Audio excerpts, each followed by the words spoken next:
ရွက်ကလေးတွေချစ်စရာလေ ဘာမှချစ်စရာလည်းမကောင်း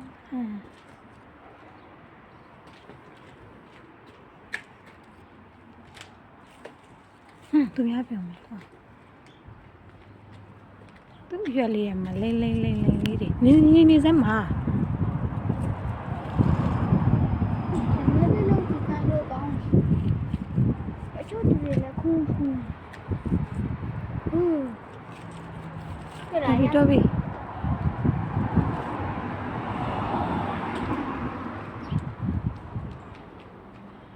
လာတယ်နော်သူအရွက်ကလေးရလိမ့်လေးတွေပုံဆွဲထားတယ်လို့ပဲ